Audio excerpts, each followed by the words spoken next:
জগন্নাথকে তিনি কি শ্রীকৃষ্ণ? জগন্নাথকে শুধু কৃষ্ণ বা বিষ্ণু বলে দেগে দেওয়া যায় না। সেই পঞ্চ ঈশ্বরের যে সম্মিলিত রূপ সেটাই হচ্ছে জগন্নাথ। জগন্নাথের বিভিন্ন প্রকার বেশ আছে। জগন্নাথ হচ্ছেন বুদ্ধ। প্রচুর মুসলিম কবি রয়েছেন, তারা জগন্নাথের ভক্ত। একটা কেন, আমি 1 কোটি জগন্নাথের মূর্তি তৈরি করতে পারি, ছোট থেকে বড় জগন্নাথের যেমন মাপ আছে তেমনও বানাতে পারি, কিন্তু আমি দ্বিতীয় ব্রহ্মবস্তু তো কোথাও পাবো না। জগন্নাথকে স্পর্শ করলে, স্পর্শ মানে রথ বা রথের দড়ি স্পর্শ করলে, এই প্রসাদকে কখনোই পুরীর জগন্নাথ শ্রীমন্দিরের মহাপ্রসাদের সঙ্গে এক করে দেখা যাবে।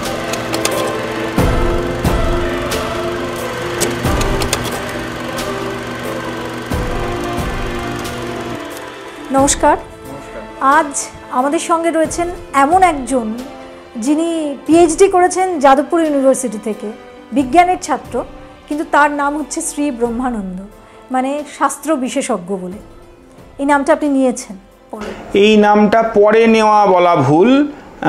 এই নামটা বলতে পারেন যে গুরু প্রদত্ত নাম। বিজ্ঞানের ছাত্র হয়ে হঠাৎ করে ধর্মকর্মে মন, এটা তো খুব একটা আসে না, যুক্তি আর বিশ্বাস। ধর্মকর্মের ব্যাপারটা চিরকালই ছিল, আমার পরিবারেও ছিল। ছোটবেলা থেকে আমি এগুলো দেখেই বড় হয়েছি এবং আমি এই প্র্যাকটিসের মধ্যে চিরকালই ছিলাম। একটা সময়ে আমার মনে হয়েছে যে আমি যে জায়গায় ছিলাম, আমি একদম একটা সুইডেনের উপসালা ইউনিভার্সিটির একটা প্রজেক্টের নোডাল সায়েন্টিস্ট ছিলাম, ইন্ডিয়া গভর্নমেন্টের সঙ্গে একটা প্রজেক্টের। তো সেখানে সিনিয়র হচ্ছি, আস্তে আস্তে দায়িত্ব বাড়ছে। একটা সময় এমন দায়িত্ব বেড়েছিল যে একটা বায়োসেফটি ল্যাবের আমার গোটা দায়িত্ব আমার উপরে ছিল। তো আবার ধর্মের ব্যাপারটাও যেহেতু চিরকালই প্র্যাকটিসের মধ্যে ছিলাম, এটাও ধীরে ধীরে বেড়েছে। একটা জায়গায় আমার মনে হয়েছে আমাকে একটা রাস্তা বেছে নিতে হবে, না হলে যে কোনো একটার প্রতি আমি অন্যায় করি। জগন্নাথ আসলে কে? তিনি কি কৃষ্ণ? তিনি কি বিষ্ণু? জগন্নাথকে শুধু কৃষ্ণ বা বিষ্ণু বলে দেগে দেওয়া যায় না। জগন্নাথকে আমরা দারু ব্রহ্ম বলি। এই যে ব্রহ্ম, এই ব্রহ্ম শব্দটার বিষয়ে কিন্তু আমাদের পঞ্চব্রহ্মের কনসেপ্ট আছে। পঞ্চব্রহ্মের মধ্যে কিন্তু বিষ্ণু যেমন আছেন, তেমন শিব আছেন, গণেশ আছেন, সূর্য আছেন, দেবীও আছেন, শক্তিও আছেন। জগন্নাথের মধ্যে কিন্তু পরিষ্কারভাবে এই পঞ্চব্রহ্মের প্রকাশ আমরা দেখতে পাই। কীরকমভাবে? জগন্নাথের নিয়ম হচ্ছে যে জগন্নাথকে যতক্ষণ আমরা রথে যে আমরা দেখছি, জগন্নাথের রথযাত্রা ভীষণ বিখ্যাত। নিয়ম হচ্ছে জগন্নাথ যখন রথে আছেন তখন তিনি সূর্য। আচ্ছা। যখন জগন্নাথ স্নান করছেন, স্নানযাত্রার দিন স্নান বেদিতে, তখন জগন্নাথ গণেশ। সেই জন্যেই কিন্তু স্নানের পরে জগন্নাথের গজবেশ হয়, যেটাকে ওরা হাতিবেশ বলে উৎকলী ভাষায়। জগন্নাথের সুঁড় লাগানো হয়, বড় বড় কান লাগানো হয়, শোলার কান, সুঁড় এগুলো বানিয়ে জগন্নাথকে কিন্তু হাতি সাজানো হয়, মানে কি গণেশ সাজানো হয়। স্নানের সময় জগন্নাথ গণপতি। জগন্নাথ ভোজনে মহারুদ্র, রুদ্র মানে শিব, হ্যাঁ, তিনি সর্বকিছু মানে ভক্ষণ করেন, গ্রাস করেন। তো ভোজনে জগন্নাথ রুদ্র, সেই জন্যই জগন্নাথের সারাদিনের এত ভোগ, জগন্নাথের খেয়ে পেট ভরে না, 56 ভোগ বা আরও যেগুলো। তো এই জগন্নাথ রত্নসিংহাসনে যে বসে আছেন, এই জায়গাটা নিয়ে দুটো মত আছে, যে জগন্নাথ রত্নসিংহাসনে যখন বসে আছেন তখন বিষ্ণু, এবং যখন শয়নে তখন শক্তি। আবার উল্টো মতো কেউ কেউ বলেন যে রত্নসিংহাসনে শক্তি, শয়নে বিষ্ণু। যেহেতু আমরা কিন্তু বিষ্ণুকে যখন ধ্যান করি, শান্তাকারম ভুজগশয়নম বলছি, মানে বিষ্ণুর সঙ্গে শয়ন ব্যাপারটা ভীষণ কানেক্টেড। তো এইটা নিয়ে একটু মতভেদ আছে, কিন্তু মানে টেকনিক্যালি জগন্নাথকে কিন্তু আমরা পঞ্চব্রহ্ম রূপে দেখছি। কিন্তু এখন যা সবচেয়ে বেশি প্রচলিত সেটা হচ্ছে জগন্নাথ কৃষ্ণ, বলভদ্র হচ্ছেন বলরাম, আর সুভদ্রা হচ্ছেন কৃষ্ণ বলরামের বোন সুভদ্রা। এই হিসেবে দৃষ্টিভঙ্গি তৈরি হয়েছে।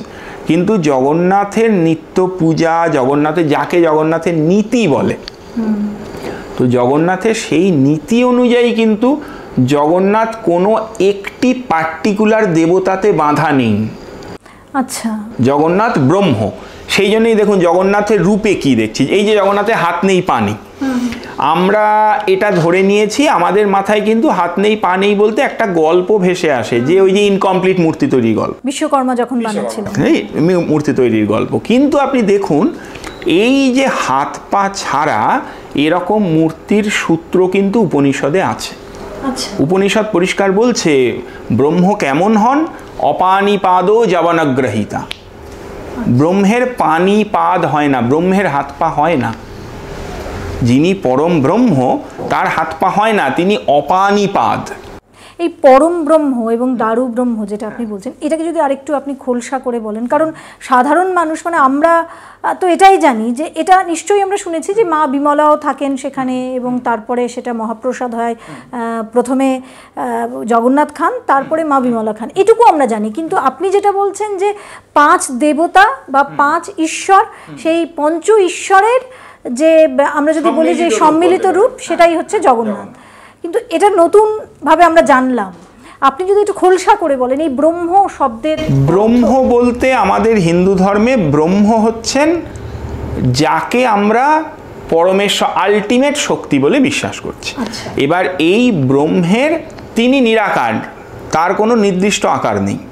এবার এই যে ব্রহ্ম তিনি যখন সাকার বিগ্রহ ধারণ করেন তখন তাকে আমরা পঞ্চব্রহ্ম বলছি, যে তিনি গণেশ রূপে প্রকাশিত হতে পারেন এবং গণপতির যা যা তত্ত্ব সেইভাবে প্রকাশিত হতে পারেন।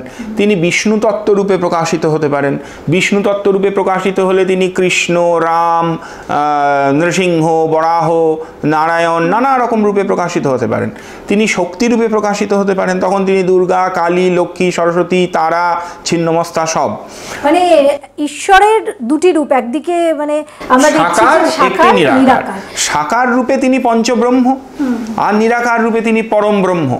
জগন্নাথ কিন্তু প্র্যাকটিক্যালি নিরাকার ব্রহ্মেরই রূপ, কারণ জগন্নাথের দেখুন হাত পা যুক্ত নির্দিষ্ট আয়ুধ, যে শঙ্খচক্র গদাপদ্ম বা খড়গ শূল বা গণেশের মতো পাশ অঙ্কুশ মোদক, নির্দিষ্ট কোনো আয়ুধ আমরা দেখতে পাচ্ছি না, কিন্তু সেসব কিছু নেই। বরং দেখুন জগন্নাথকে সাজানো হয়, জগন্নাথকে গণেশ স্নানবেদিতে সাজানো হচ্ছে, তখন সুর কান বাইরে থেকে লাগাচ্ছি। জগন্নাথকে যখন রাজবেশ পরানো হয় তখন জগন্নাথের সোনার হাত লাগিয়ে তাতে শঙ্খচক্র দেওয়া হয়, কিন্তু সেটা পার্মানেন্ট রূপ নয়। তেমন জগন্নাথের বিভিন্ন প্রকার বেশ আছে, জগন্নাথের রঘুনাথ বেশ আছে, জগন্নাথের কালীয় দমন বেশ আছে, জগন্নাথের গজ উদ্ধারণ বেশ আছে, জগন্নাথের অসংখ্য বেশ আছে। কিন্তু তাহলে বলরাম বা বলভদ্র এবং সুভদ্রা এরা এলেন কি করে? মানে তিনি যদি বিষ্ণু শুধু না হন, তিনি যদি পঞ্চদেবতা বা পঞ্চ ঈশ্বরের বা পঞ্চব্রহ্মের সম্মিলিত রূপ হন, তাহলে এরা কোথা? প্র্যাকটিক্যালি প্রথম কথা আমাদের কাছে জগন্নাথ বলতে প্রথমেই ভেসে ওঠে চোখে জগন্নাথ, বলরাম, সুভদ্রা। কিন্তু প্রথম কথা জগন্নাথ কিন্তু এই 3টে বিগ্রহ নন, চতুর্ধা মূর্তি। জগন্নাথের পাশে একটা খাম্বার মতো জিনিস দাঁড়িয়ে থাকে, এটা সুদর্শন, তাকে নিয়ে জগন্নাথ কমপ্লিট। জগন্নাথ চতুর্ধা মূর্তি, রত্নসিংহাসনে চতুর্ধা মূর্তি বিরাজ করেন, 3টে মূর্তি নয়, প্রথম কথা। এইবারে এই যে 3 জন মানে জগন্নাথ, বলরাম, সুভদ্রা যাদেরকে প্রকটভাবে দেখতে পাচ্ছি, এদের কিন্তু নানা রকম ব্যাখ্যা আছে। যেমন যদি তাকে কৃষ্ণ অবতার হিসেবে দেখি তখন তিনি কৃষ্ণ, বলরাম, তার বোন সুভদ্রা। এইবারে দেখুন সুভদ্রা যে শুধু বোন নন তার প্রমাণ দিই।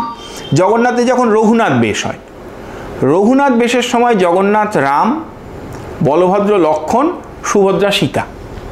আচ্ছা, আর বোন থাকলেন না তো, তখন তো একদম অন্যরকম সম্পর্ক হয়ে গেল। এইবারে দেখুন যদি যখন শক্তি ভাববো তখন জগন্নাথ দক্ষিণাকালী, বলভদ্র উগ্রতারা আর সুভদ্রা হচ্ছেন ভুবনেশ্বরী। এবার যখন শিব ভাববো জগন্নাথকে তখন জগন্নাথ মহাকাল, ওই শ্বেত শুভ্র বলভদ্র হচ্ছেন সদাশিব, আর মধ্যিখানে দেবী হচ্ছেন তখন শুধু শক্তি, আদিশক্তি। তো এই রকম তার নানা রকম রূপ। ইভেন এমন কথাও বলে, বৌদ্ধরা যে দাবি করে না যে জগন্নাথ মূলত বৌদ্ধদের দেবতা, তাদেরও কিন্তু ব্যাখ্যা আছে। এই যে বুদ্ধম শরণম গচ্ছামি, ধম্মম শরণম গচ্ছামি, সংঘম শরণম গচ্ছামি। জগন্নাথ হচ্ছেন বুদ্ধ, হ্যাঁ, ধর্ম এবং সংঘ, এই দুটো, সংঘ হচ্ছেন বলভদ্র, কারণ এই যে সংঘ হচ্ছে মহাকায়, বিশাল দেহি, বলভদ্র বিশাল দেহি। আর ধর্ম হচ্ছে স্ত্রীরূপা, সেই জন্যে ধর্ম হচ্ছে সুভদ্রা। কাজে ওখানে ওই যে বুদ্ধাম শরণম গচ্ছামি, ধম্মম শরণম গচ্ছামি, সংঘম শরণম গচ্ছামি, সেখানেও কিন্তু ওই জগন্নাথ বলরাম সুভদ্রা রয়েছে। তো এই রকম জগন্নাথকে বিভিন্ন অ্যাঙ্গেলে, বিভিন্ন আসপেক্টে আমরা দেখতে পারি। আর একটা জিনিস আমরা শুনেছি যে জগন্নাথ নাকি আদিবাসীদের দেবতা ছিলেন, শবরদের দেবতা। হ্যাঁ, দেখুন এই যে জগন্নাথের মন্দিরে 119 রকমের এখন রেজিস্টার্ড সেবায়েত আছে, টাইপস, 119 জন নন, 119টা রকমের। একদম ওয়েবসাইট খুললে দেখবেন 119টা টাইপ। এর মধ্যে প্রধান দুটো ভাগ, একটা ব্রাহ্মণ আর একটা হচ্ছে দ্বৈতা। হ্যাঁ, দ্বৈতাপতি। এই যে দ্বৈতারা তো শবরদের বংশধর, বিশ্বা বসুর বংশধর। হ্যাঁ, শবররাজ বিশ্বা বসু, যার কাছে নীলমাধব ছিলেন, সেই বিশ্ব বসুর বংশধর। তারাও জগন্নাথের সেবার কিন্তু পূর্ণ অধিকারী, কিন্তু তারা জগন্নাথের মূল সেবার অধিকার কখন পান? স্নানযাত্রা থেকে রথযাত্রা। যখন জগন্নাথ রত্নসিংহাসনে নেই সেই সময়, তখন তারা কেন না, রত্নসিংহাসন আমরা বলি 1 লক্ষ শালগ্রাম দ্বারা নির্মিত, শালগ্রাম শিলায় ব্রাহ্মণ ছাড়া অন্যের অধিকার নেই। সেই জন্যে রত্নসিংহাসনে শবররা সেবা করছে না, কিন্তু তারা মুখ্য সেবা করছে রথযাত্রার সময় করছে। জগন্নাথ নেমে আসছেন তখন, যখন নবকলেবর হবে, নবকলেবর কিন্তু পুরোটা দ্বৈতারাই করে।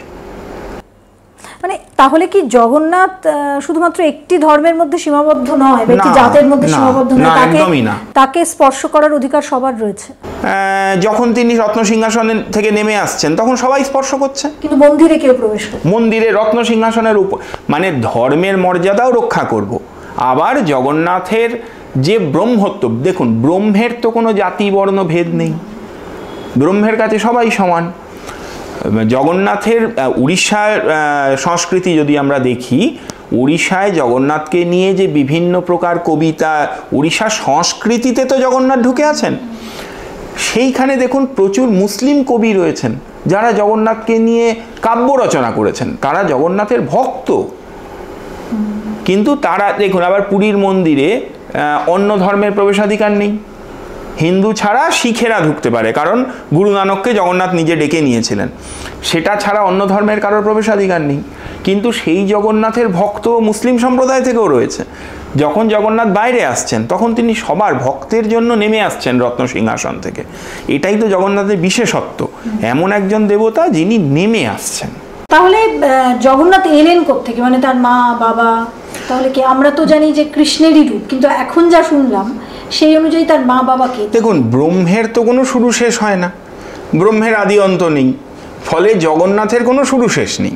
কিন্তু জগন্নাথের যদি আমরা প্রাচীন হিস্ট্রিতে যাই, তাহলে মহারাজা ইন্দ্রদ্যুম্ন তিনি আদেশ পেয়ে জগন্নাথের বিগ্রহ স্বপ্নাদেশ পেয়ে তৈরি করলেন দারু মূর্তি। কিন্তু তার আগেও জগন্নাথ ছিলেন, তিনি বিশ্ব বসুর কাছে নীলমাধব রূপে ছিলেন।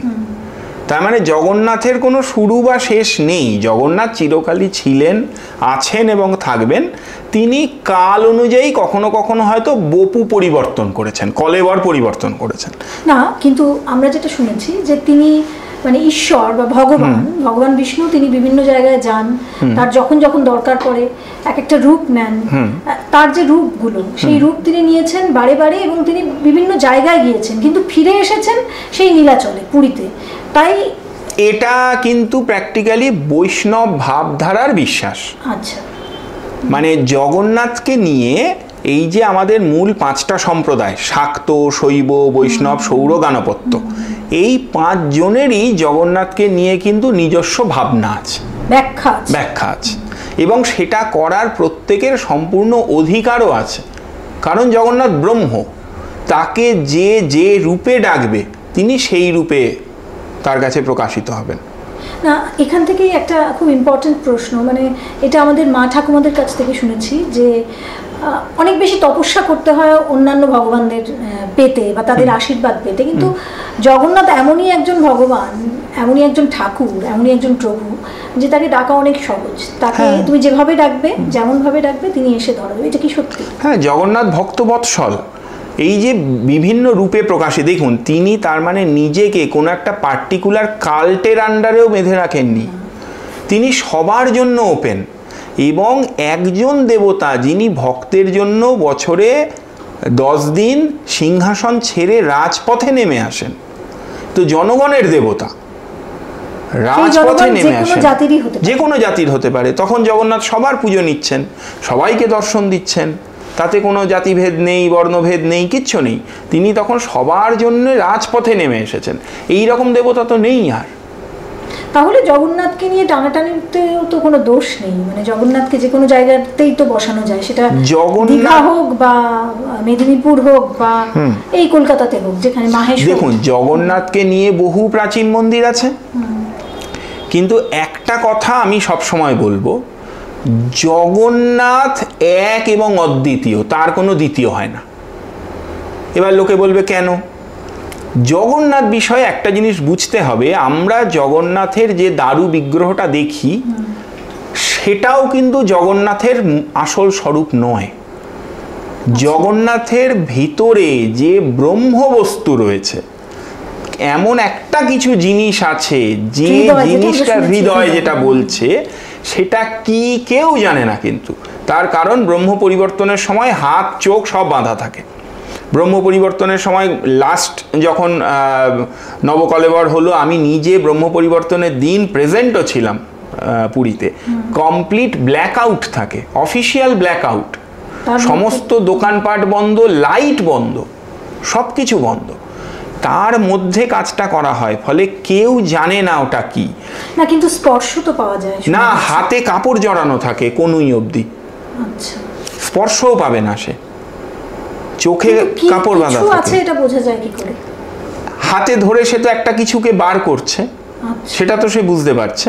দুটি মূর্তি তখন পাশাপাশি রাখা থাকে, নতুন মূর্তি, পুরনো মূর্তি। পুরনো মূর্তির থেকে ব্রহ্মবস্তুটি বার করে নতুন মূর্তির গর্ভে প্রবেশ করিয়ে দেওয়া হয়, তারপরে পুরনো মূর্তিটার সমাধি দিয়ে দেওয়া হয়। এবার এই যে জগন্নাথের এই যে প্রবেশ করানো হলো একটি মূর্তি থেকে আরেকটি মূর্তিতে, এবং সেটা যে কিছু একটা, সেটা যেমনই হোক তার মধ্যে একটা দেবত্ব রয়েছে, সেটা সাধারণ নয়, অলৌকিক, অসাধারণ। এটা কি করে বোঝা যাচ্ছে? প্রথম কথা, এখানে বিশ্বাসটা সবচেয়ে বড় কথা। 2 নম্বর কথা হচ্ছে, যেহেতু কেউ কোনোদিন দেখেনি, পুরোটাই কিন্তু একটা কি বলবো, কল্পনার উপরে চলছে। কেউ তো কোনোদিন দেখেনি যে ওটা ত্রিভুজাকৃতি, না গোল, না চৌকো, না লম্বা, কেউ দেখেনি। আচ্ছা, কিন্তু যেটা করা হয় সেটা হচ্ছে, পুরনো ব্রহ্ম যখন বার করে নেওয়া হয়, নতুন ব্রহ্ম স্থাপনের সময় বলা হয় চন্দন, তুলসী এবং আরও এরকম কিছু জিনিস আছে যেগুলো বেশিরভাগ ক্ষেত্রে ওনারা গোপন রাখেন, সেই সব জিনিস সহ এই ব্রহ্মবস্তু আবার নতুন বিগ্রহে ঢুকিয়ে দেওয়া হয়, স্থাপন করে দেওয়া হয়। পুরনো যে বস্তুগুলো ওনারা পান, যেটা রাজাকে ওনারা দেন, এই একটা কথা বলা হয়, যত বছর বাদেই নতুন নবকলেবর হোক, সেই পুরনো তুলসী পর্যন্ত পচে যায় না, একই রকম থাকে। এটা কি করে? এইটাই তো অলৌকিকত্ব। মানে তিনি যে সাধারণ নন, তার এই পরোক্ষ প্রকাশগুলো থেকেই আমাদেরকে বিশ্বাস করতে হবে। কারণ যেহেতু তিনি দৃশ্যও নন, তাকে আজ পর্যন্ত কেউ দেখেনি। আর ওই যে কথাটা আছে, বিশ্বাসে মিলায় বস্তু, বিশ্বাসে মিলায় বস্তু। কিন্তু জগন্নাথের এই বিগ্রহ আমি বলবো, জগন্নাথের বিগ্রহ আসলে জগন্নাথের যে মূল ব্রহ্ম তার আধার। কারণ যখন ব্রহ্মটি বেরিয়ে এলো, তখন সেই বিগ্রহ কিন্তু আর আমরা পুজো করছি না, তাকে আমরা সমাধি দিয়ে দিচ্ছি। তার মানে এটা হলো আধার। এবার আপনি ভাবুন, ঠিক একটা দেহর মতো, প্রাণটা বেরিয়ে গেল। হ্যাঁ, দেহটা যখন আর প্রাণটা নেই, তখন ওই দেহটার আর কোনো গুরুত্ব নেই। এইবারে ভাবুন, আমি যদি দ্বিতীয় জগন্নাথ বিগ্রহ তৈরি করি, একটা কেন, আমি 1 কোটি জগন্নাথের মূর্তি তৈরি করতে পারি, ছোট থেকে বড় জগন্নাথের যেমন মাপ আছে তেমনও বানাতে পারি, কিন্তু আমি দ্বিতীয় ব্রহ্মবস্তু তো কোথাও পাবো না। মানে আপনি বলছেন যে মাহেশে যে জগন্নাথের রথ হচ্ছে বা অন্যান্য জায়গায় যে জগন্নাথের ইস্কনে যেখানেই হচ্ছে ব্রহ্ম বস্তুটি শুধুমাত্র পুরীতে, তাই পুরীর সঙ্গে অন্য কারোর কোনো তুলনা হবে না, চলে না, কোনো তুলনা হবে না। একমাত্র নীলাচলে শ্রীমন্দিরে রত্নসিংহাসনে যিনি বসে আছেন তিনি এক এবং অদ্বিতীয় জগন্নাথ। একই রকমের মন্দির বানালেও না, না, কিছু ভাবেই না। এগুলো সবই হচ্ছে প্রতিকৃতি, অনুকৃতি, অনুকরণ করে তৈরি করেছি। ভক্তি নিবেদন করছি, পূজা যা নিবেদন করছি, ওই যে শাস্ত্র বলেছে আকাশাদ পতিতম তোয়াম যথা গচ্ছতি সাগরম সর্বদেব নমস্কারম কেশবম প্রতি গচ্ছতি। না, আমি যদি একটু অন্যভাবে ভাবি, ধরুন আমরা যে গল্পটা শুনছি, রাজা ইন্দ্রদম্নকে স্বপ্নাদেশ দিয়েছিলেন এবং তারপরে তিনি ওই দারুব্রহ্ম কাঠটি পান এবং তারপরে তিনি সেখানে প্রতিষ্ঠা করেন ঈশ্বরকে, ভগবানকে, জগন্নাথ দেবকে। তো এরকম স্বপ্নাদেশ অনেকেও তো পেতে পারে, যাদের পেতে পারে যে তারা পেতে পারেন, পেয়ে জগন্নাথের মূর্তিও তৈরি করতে পারেন, সেবা পূজাও করতে পারেন, কিন্তু দ্বিতীয় ব্রহ্মবস্তু তিনি কোনোদিন পাবেন না। সেই জন্যেই কোনো দিন ওই জগন্নাথ আরেকজন হবেন না, হতে পারেই না। ওই লক্ষ শালগ্রাম নির্মিত বেদী কোথায় পাওয়া যাবে? তা তো আর কোথাও পাওয়া যাবে না। ওই মন্দির যে বিমলা সতীপীঠ, এই সতীপীঠটি তো আমি দ্বিতীয় সৃষ্টি করতে পারবো না। তার মানে মহাপ্রসাদও আমি কোনো বিকল্পভাবে তৈরি করতে পারি? মহাপ্রসাদ একমাত্র জগন্নাথ গ্রহণ করলেন, তারপরে বিমলা গ্রহণ বা দর্শন করলেন, তবেই যে মহাপ্রসাদ হলো। এই মহাপ্রসাদেরও কোনো দ্বিতীয় হয় না, কারণ ওই ব্রহ্ম আর দ্বিতীয় নেই, ওই বিমলাও আর দ্বিতীয় নেই। বাকি যা আছে সব অনুরূপ, স্বরূপ নয়, অনুরূপ। তাহলে এই বিকল্প যেগুলো হচ্ছে সেগুলোকে আমরা কি বলবো? ভক্তি, জগন্নাথের প্রতি ভক্তি। আমি জগন্নাথকে প্রত্যক্ষ রোজ দেখতে পাচ্ছি না, সেই জন্য আমি তার একটি প্রতিরূপ আমার কাছে রেখে ওই মূল স্বরূপকে ভক্তি নিবেদন করছি। না, কিন্তু যদি মহাপ্রসাদ হিসাবে কিছু আমি দিতে চাই বা বলতে চাই, যেমন আমাদের রাজ্যেই হচ্ছে, এটা কি তাহলে? মানে এটাতেও তো অন্যায় নেই? তাহলে অন্যায় বলবো না, বলবো এটা ভক্তি বা ভক্তির একটা প্রকাশ। কিন্তু একে, এই প্রসাদকে কখনোই পুরীর জগন্নাথ শ্রীমন্দিরের মহাপ্রসাদের সঙ্গে এক করে দেখা যাবে না। সেক্ষেত্রে আপনার কি মনে হয় যে এই ধরনের নাম না দেওয়াই ভালো? আমি বলবো এরকম কথাও শাস্ত্রে আছে যে ভগবানের প্রসাদ যদি ভক্ত গ্রহণ করেন, বৈষ্ণব ধর্মে এই কথা অনেক জায়গায় বলা হয় যে ভক্ত যদি গ্রহণ করেন তা মহাপ্রসাদ হয়। এইটা হচ্ছে ভক্তি, কিন্তু ওই যে কি বলবো, মানে একটা থিওরি, সেই থিওরিতে মিলছে না, ডেফিনিশন মিলছে না। মানে আদি শুদ্ধ, মানে শুদ্ধও বলবো না, আদি যে জিনিসটা সেটা মূল মহাপ্রসাদ ওই শ্রীমন্দিরের প্রসাদই, কারণ সেখানে ব্রহ্ম রয়েছে। হ্যাঁ, তার কোনো দ্বিতীয় নেই। আরেকটা বিষয় আমার খুব জানার ইচ্ছা, যে এই যে অনেকে বলেন যে আসলে এটা সতীপীঠই ছিল এবং এখনো সেটা আছে, মন্দিরের জন্য সরে যায় পরে সতীপীঠটি, মন্দিরটি প্রতিষ্ঠা হওয়ার জন্য। তো এই গল্পটা কি? এটা সত্যি, ওটি মূলত সতীপীঠ এবং শাক্ত ভাবধারায় সেখানে জগন্নাথ হচ্ছেন ভৈরব, জগন্নাথস্তু ভৈরবা। জগন্নাথ হচ্ছেন দেবীর ভৈরব রূপে ওখানে প্রতিষ্ঠিত আছেন। এবারে লোকাচার বশে জগন্নাথের প্রচলন বা প্রচার বেশি হয়েছে, কিন্তু মূল মন্দিরটি বিমলারই মন্দির। এবং এমন কথা অনেকে বলেন যে মন্দিরটি বিমলারই বলে এবং জগন্নাথকে বিমলা সেখানে থাকতে দিয়েছেন, সেই জন্যে নিয়মিত জগন্নাথের তরফ থেকে কিছু ভেট বিমলার কাছে যায়, এমন কথাও ওখানে প্রচলিত আছে। তো সেই জন্য মূল মন্দিরটি কিন্তু বিমলারই মন্দির। তার মানে ঠাকুর দেবতাদের মধ্যে কোনো ঝগড়াঝাটি নেই, কোনো ঝগড়াঝাটি নেই, কোনো দলাদলিও নেই। দলাদলি আমাদের আমরাই করছি, বিভেদ আমরাই সৃষ্টি করছি। তারা একে অপরকে থাকতেও দেন, একে অপরের প্রসাদও নেন, ভাগও নেন, মহাপ্রসাদ হয়। কিন্তু আমরা মহাপ্রসাদকে নিয়ে দলাদলি, আমরা মহাপ্রসাদ নিয়ে দলাদলি করছি, আমরা হয়তো মহাপ্রসাদ নিয়ে রাজনীতি করছি, জগন্নাথকে নিয়েও হয়তো করছি বা ভবিষ্যতে করব, কিন্তু সেটা তো ধর্মের মূল রূপ নয়, সেটা ধর্ম নয়। এই যে রথযাত্রা, এই রথযাত্রার সময় আমরা আরেকটা বিষয়ও শুনেছি যে, এবং আমরা দেখেছি সেটা, আমি যেহেতু খবরের জগতের সাথে দীর্ঘকাল জড়িত, সেখানে আমরা রথযাত্রার দিন যেটা প্রথম বলতাম যে রথের রশিতে টান পড়ছে, লাখো লাখো পুণ্যার্থী আসছেন, রথের রশিতে হাত দিচ্ছেন এবং তারা পুণ্য লাভ করছে। এটা কেন? মানে রশিতে টান দেওয়া বা দড়িতে টান দেওয়া মানে কি পুণ্য লাভ? সব পাপ ধুয়ে যায়?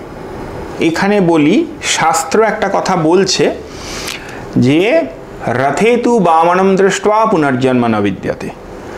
জগন্নাথকে রথে দর্শন করলে, স্পর্শ করলে, স্পর্শ মানে রথ বা রথের দড়ি স্পর্শ করলে তার পুনর্জন্ম হয় না, মোক্ষ লাভ হয়। মোক্ষ লাভ হয়। এইবার আপনি বলবেন তাহলে পাপি তাপি যত লোকজন সবাই মিলে গিয়ে দর্শন করলে তাহলে পুণ্য লাভ। এর কিন্তু আমাদের হিন্দু ধর্মের একটা বিশেষত্ব হচ্ছে প্রত্যেকটা ধার্মিক কৃত্য তার একটি করে স্থূল রূপ, একটি করে সূক্ষ্ম রূপ আছে। স্থূল রূপ যদি আমি ভাবি তাহলে কাঠের রথ, তাতে জগন্নাথ বসে আছেন, পুরীর রাস্তায় বড়দণ্ডে জগন্নাথ যাতায়াত করছেন, তাকে আমি দেখছি, আমার পুনর্জন্ম হবে না, হয়ে গেল স্থূল রূপ। কিন্তু এর ভেতরে একটি সূক্ষ্ম কথা শাস্ত্র বলেছে, সেটা হচ্ছে আমার দেহটাই হচ্ছে রথ এবং আমার দেহের ভেতরে যে জীবাত্মা বসে আছেন তিনিই তো ব্রহ্ম, তিনিই জগন্নাথ। আমি যখন আমার, দেখুন এই যে আমি আপনার সঙ্গে কথা বলছি, এই যে রাস্তা দিয়ে যাতায়াত, আমার মনটা কোথায় আছে? বাহ্যিক জগতে। আমি তো অন্তর্মুখী নই, বহির্মুখী। অন্তর্মুখী যখন আমি 100% হয়ে যাব, যখন আমার মনটা আমার আত্মারূপ যে ব্রহ্ম হৃদয়ের কন্দরে বসে আছেন তার সঙ্গে তাকে প্রত্যক্ষ দর্শন করব, সেই তিনি হচ্ছেন বামন রূপ, তাকে যখন আমি দর্শন করব তখন সেই জীবাত্মার জীবন মুক্তি ঘটে। এটা হচ্ছে সূক্ষ্ম ভাব। কিন্তু আমরা কিন্তু এটাই বিশ্বাস করি যে এই সূক্ষ্ম অনুভূতি যতক্ষণ না হচ্ছে, শুধু স্থূল অনুভূতি দ্বারা জীবের মুক্তি সম্ভব না। পাপ করে ধুয়ে যাওয়াটা, কর্মফল ভোগ করতেই হবে, কর্মফলের কোনো দ্বিতীয় নেই, ভোগ করতেই হবে। একদমই। আর আরেকটাও যেটা দেখা যায় যে বেশ কিছু রীতি থাকে, বেশ কিছু আচার থাকে যেগুলো এই রথযাত্রার সময়ই হয়, মানে এবং আমরা দেখেছি যে মানে প্রচুর মানুষ যেভাবে একেবারে পুরীতে ভিড় করে এবং তারপর অনেক ধরনের ঘটনাও ঘটে, অনেক অঘটনও ঘটে, অনেক দুর্ঘটনাও ঘটে। তো সেগুলোর কি ব্যাখ্যা তাহলে? তাহলে কি তাদের মোক্ষ লাভ হচ্ছে? এখানেও বলি, একটা বিশ্বাস আছে যে জগন্নাথের রথের চাকার তলায় যদি কারোর প্রাণ যায় তাহলে তার বৈকুণ্ঠ লাভ হয়। আচ্ছা, এরকম একটি বিশ্বাস আছে। আচ্ছা। এবং এই বিশ্বাসের উপর ভিত্তি করে এক সময় অনেক মানুষজন চাইতেন ওটা করতে, এরম ঘটনাও ঘটেছে।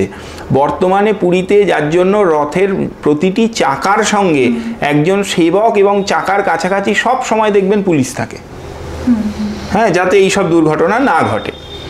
তবে এই গোটা বিষয়টার মধ্যে কিন্তু ভক্তির প্রকাশ বেশি এবং কিছু কিছু ক্ষেত্রে আমি বলবো ভক্তির আতিশয্য বেশি। জগন্নাথ মন্দিরের অলৌকিকতা, এই অলৌকিকতাও মানে প্রমাণ করে যে ঈশ্বর সত্যিই আছেন। যারা বিশ্বাস করে না, যারা নাস্তিক, তাদেরকে বোধহয় এটা জবাব, যেখানে বিজ্ঞানও থেমে যায়। যেমন হাওয়ার বিপরীতে ধ্বজা ওড়ে, কোনো পাখি ওপর দিয়ে যায় না, যদিও এবারে যখন যে বাজ পাখিটি গেল এবং তারপর এত আলোচনা, ধ্বজা ছিঁড়েও নিয়ে গেছিল, তার জন্যেই কি এত দুর্ঘটনা, এত বিপর্যয়? দেখুন, মানে জগন্নাথ মন্দিরের ধ্বজা পাখিটি ছিঁড়ে নিয়ে গেছে বলে বিপর্যয় হয়েছে এটা কথা নয়। আসল কথা হচ্ছে জগন্নাথ মন্দির ইন্ডিকেশন দেয়। ঘটনা তো প্রকৃতিতে ঘটনা প্রবাহের মতোই হয়, কিন্তু জগন্নাথ মন্দির তার একটা ইন্ডিকেশন আগে থেকে দেয় কোনো দুর্ঘটনা ঘটার আগে, যে কিছু একটা এমন হতে পারে যেটা অস্বাভাবিক। মানে তার মানে আমরা ধরে নিতে পারি এই বছরটা সত্যি তো শুরু থেকে যা হচ্ছে, প্রথমে যুদ্ধ, তারপর ভালো তো যাচ্ছে না, প্লেন অ্যাক্সিডেন্ট, সেক্ষেত্রে 2025টা খুব খারাপই যাবে। তাই তো যাচ্ছে, আরো খারাপ যাবে, চোখের সামনে তো আমরা দেখছি সেটা খারাপই যাচ্ছে।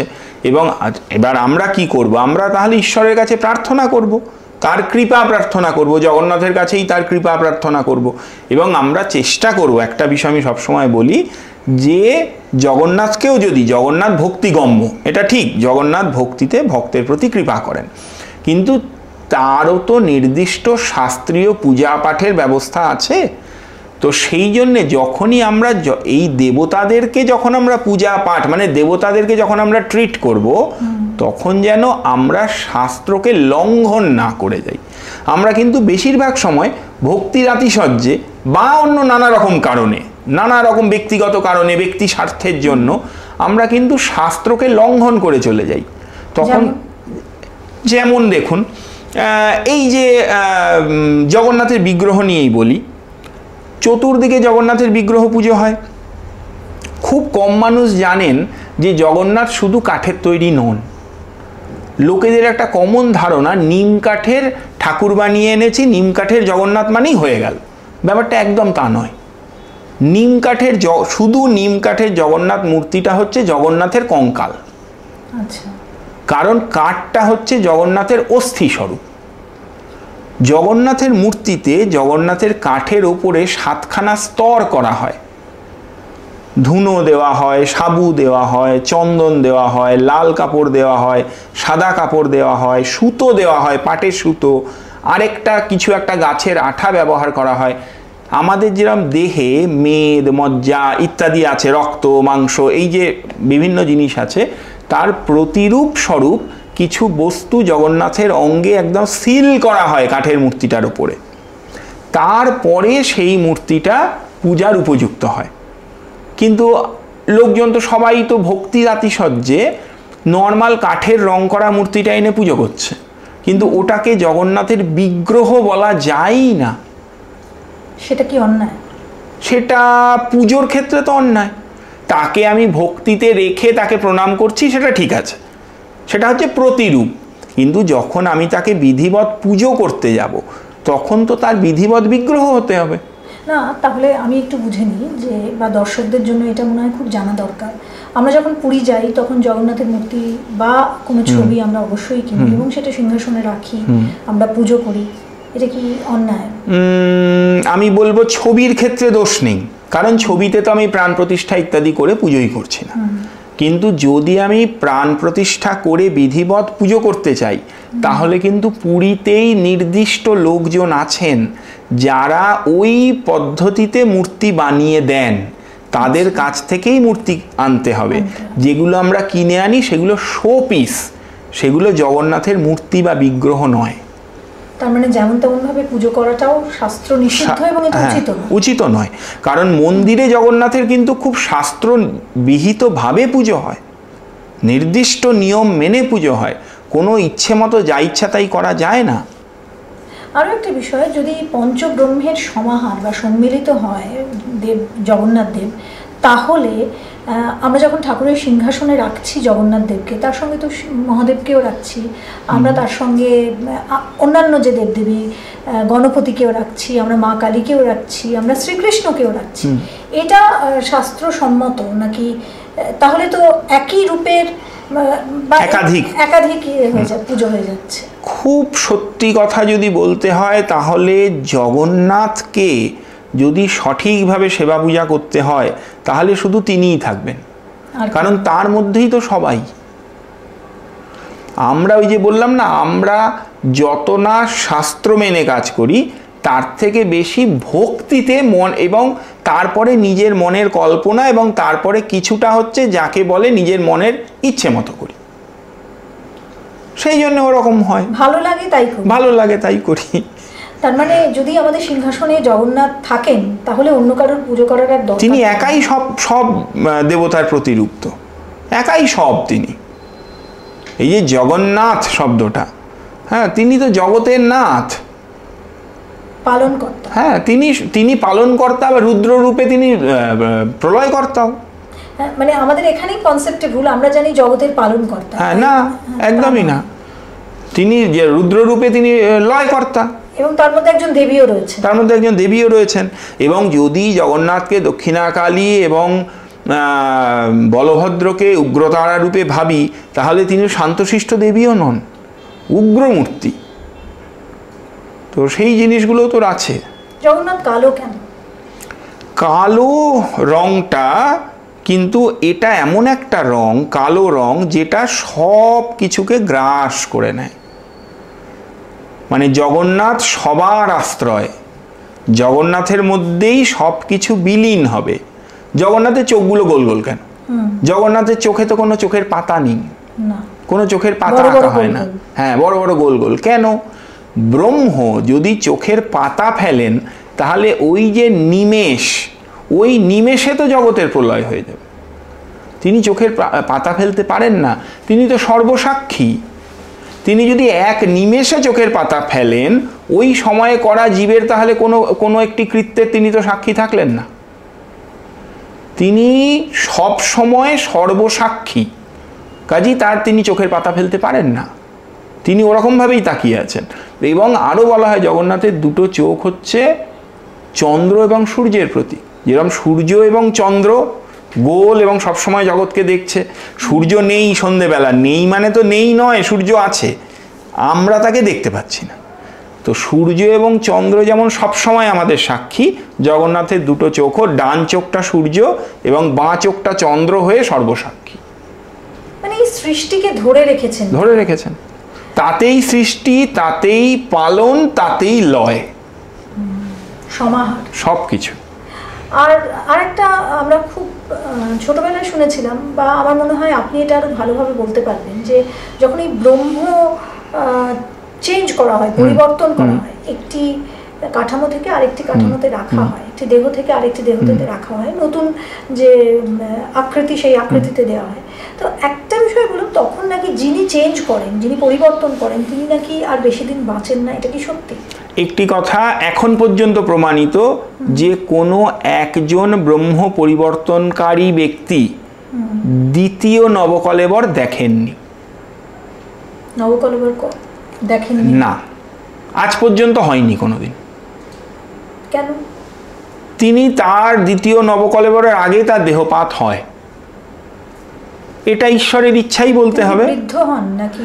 একটা প্রথম কথা হচ্ছে, বেশ সিনিয়র কোনো মানুষকেই এই দায়িত্ব দেওয়া হয়, খুব জুনিয়র ছেলেরা তো এটা পারবেই না, কারণ এটা ভীষণ দায়িত্বপূর্ণ কাজ। ব্যাপার ভেতরে যেহেতু পুরো অন্ধকারে, চোখ বেঁধে হাত বেঁধে কাজটা করতে হবে, তাকে জগন্নাথেরও খুঁটিনাটি জানতে হবে, তাকে মন্দিরের ভেতরের ওই জায়গাটার পুরো স্ট্রাকচারটা সম্বন্ধে একদম ওয়াকিবহাল হতে হবে, তা না হলে তো পারবেন না, হোঁচট খেয়ে পড়ে যাবেন, কিছু একটা অ্যাক্সিডেন্ট হয়ে যাবে। সেই জন্যে খুব অভিজ্ঞ পুরনো মানুষই করেন। এবার কোনো পুরনো মানুষ কেউ কি 90 বছর 100 বছর বাঁচেন না? বাঁচেন তো, কিন্তু এই ক্ষেত্রে কিন্তু আজ পর্যন্ত কোনোদিন কেউ দ্বিতীয় নবকলেবর দেখেননি। এটাও অলৌকিক। হ্যাঁ, এটা একটা অলৌকিক। এবং এর যদি কিছু সাইন্টিফিক ব্যাখ্যা করতে চাই, অনেকেই বহু লোক চেয়েছেন করতে, এরকম অনেকে লিখেছেন যে মেবি ওই ব্রহ্মটা একটা খুব স্ট্রং রেডিও অ্যাক্টিভ কোনো কিছু, যে জন্যে একটা গুড ইনসুলেটর হিসেবে জগন্নাথের বিগ্রহটা কাঠেরই বানানো হয়েছে, ধাতুর বানানো হয়নি। কারণ আমরা জানি কাঠের মধ্যে দিয়ে এইসব জিনিস প্রবাহিত হয় না।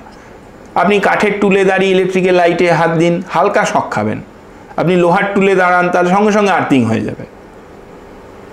তো এইটা আমি বলছি না, এটা লিখেছেন অনেকে সাইন্টিফিক ব্যাখ্যা, যে জগন্নাথের মন্দিরের এই যে বিজ্ঞানও যেখানে চুপ করে যায়, মন্দিরের এই যে বিশেষত্ব অলৌকিকতা, এটাই বা কিসের? এটাই তো জগন্নাথের, এটাই তো বলবো যে প্রথম কথা প্লেন যায় না, তার কারণ হচ্ছে জগন্নাথের প্রতি ভক্তি এবং বিশ্বাসে এটা আমাদের দেশে স্ট্যান্ডার্ড রুলস হয়ে গেছে, যে জগন্নাথের মন্দিরের ওপর দিয়ে ওই স্কাইটাকে অ্যাভয়েড করেই সমস্ত রুট বানানো হয়। জগন্নাথের এই যে ওপরে যে মন্দিরের মাথায় যে নীলচক্র, ওই যে গোল চক্র যেটা দেখছে, নীলচক্রের উপরের ধ্বজা, এই ধ্বজার এই যে বিশেষত্ব, যে এই ধ্বজা সবসময় বায়ু প্রবাহের উল্টো দিকে ওড়ে। তো এর তো খুব একটা ব্যাখ্যা করতে চাইলে পাওয়া যাবে না ব্যাখ্যা। তো এগুলোকেই আমরা জগন্নাথের অলৌকিকতা বলুন, বা আমরা ঈশ্বরের ক্ষেত্রে অলৌকিকতা বলি না, তার কৃপা। এগুলো হচ্ছে তার কৃপা, তার প্রত্যক্ষ উপস্থিতির প্রমাণ। তো সেইভাবেই জগন্নাথের মন্দিরে বিশেষত্ব অনেক। প্রথম কথা, স্ট্রাকচারালি মন্দিরটা ভীষণভাবে বাস্তুসম্মত। ভীষণভাবে বাস্তুশাস্ত্রসম্মত। এই মন্দিরের ভোগ রান্নার বিচিত্র পদ্ধতি আছে। ওই যে হাঁড়ির উপর হাঁড়ি বসিয়ে, এটা সবাই জানে, বলে মা লক্ষ্মী রান্না করেন। হ্যাঁ, সবথেকে উপরেরটা আগে হয়। এবার এখানে ভক্তরা কি বলছেন যে এটা মা লক্ষ্মীর কৃপা, মা লক্ষ্মী রান্না করেন। এর পেছনে যদি আপনি সায়েন্স খুঁজতে যান, এখানেও দেখুন মানে একটা সায়েন্টিফিক সিস্টেম কিভাবে কালে ডেভেলপ করেছে। নিচের যে পাত্রটা সেটা বড়, তাতে চালের পরিমাণ বেশি, জলের পরিমাণ বেশি। তার উপরের যে পাত্রটা তার থেকে ছোট, সবার উপরের পাত্রটা সবচেয়ে ছোট। পাত্রগুলোর মাপ নির্দিষ্ট, কিন্তু যেমন খুশি মাপের হয় না। সেই জন্য বাইরের যে কোনো লোক জগন্নাথের ভোগের পাত্র বানাতেও পারবে না, নির্দিষ্ট ফ্যামিলির লোকেরাই বানায়। তারা জানে কি মাপের পাত্রটা হবে। এই যে নিচের পাত্রের ভাপ উপরের পাত্রে লাগছে, তার পাত্রের উপরের পাত্রের হিটটা তার উপরের পাত্রে লাগছে, লেগে একদম উপরের পাত্রে চাল এবং জল সবচেয়ে কম ছিল। ওইটা কিন্তু ওই অপটিমাম টেম্পারেচারটা পেল যে ওইটা রান্না হয়ে গেল, কুকড হয়ে গেল। এই যে অপটিমাম টেম্পারেচারের সায়েন্সটা তো ডেভেলপ করেছে, যদি আমি সায়েন্সের দিক থেকে দেখি, এইটাকে ডেভেলপ করেছে। আর ভক্তের দৃষ্টিতে দেখলে মা লক্ষ্মীর কৃপা। তো এই দুটোই আমাদের ভাবতে হবে যে যারা এটা করেছেন তারা কিন্তু শুধু ভক্তিতে করেননি, ডেফিনেটলি ওই মাপ নির্দিষ্ট কেন করেছেন, তারা জানেন ওই মাপে যতটা চাল যতটা জল যাবে সেটা পরের মাপটায় কতটা টেম্পারেচার ট্রান্সমিট করে। মানে আমি এটাও বলতে পারি যে আমরা যে ভাবছি আমরা এখন এত এগোচ্ছি, আমরা এআই যুগে রয়েছি, সায়েন্টিফিক্যালি আমরা অনেক বেশি গ্রো করেছি, সেটা নয়। অ্যাকচুয়ালি অ্যানসিয়েন্ট বা আমরা যখন অনেক বেশি প্রাচীন ছিলাম বা আমাদের পূর্বপুরুষেরা, তারা অনেক কিছু জানতেন। তারা বৈজ্ঞানিকভাবে খুব পিছিয়ে ছিলেন এমনটা বলা যাবে না, একদমই নয়। আপনি দেখুন না, জ্যোতিষশাস্ত্রকেই দেখুন। এই যে গ্রহ নক্ষত্রের হিসেব, এই যে চন্দ্রগ্রহণ সূর্যগ্রহণ, এই হিসেব কোথায় বরাহমিহিরের আমলে তারা করে গেছেন? টেলিস্কোপ দিয়ে তো আকাশের দিকে তাকাননি। সেই হিসেবের থেকে আজকের হিসেব সামান্য পরিবর্তন হয়, বিশাল পরিবর্তন নয় কিন্তু। তাহলে তাদেরকে অনুন্নত, অশিক্ষিত কি করে বলবো? এবং তাদের মধ্যে কিছু একটা ছিল, এবার যদি ওই যে এবার যদি ভক্তির দৃষ্টিতে দেখি বা বিশ্বাসের দৃষ্টিতে দেখি, তাদের মধ্যে যেটা ছিল সেটা শুধু বুদ্ধি নয়, সেটা হচ্ছে বোধি, যেটা তারা অর্জন করেছেন। ফলে তারা ধ্যানস্থ অবস্থায় ওইভাবে কানেক্ট করতে পারতেন নিজেকে যে তিনি টেলিস্কোপ ছাড়া ওই অত বড় অঙ্কটা নামিয়েছেন। তো সেটা তো এমনি এমনি হয়নি, ওটা খুব সাধারণ কাজ নয় কিন্তু।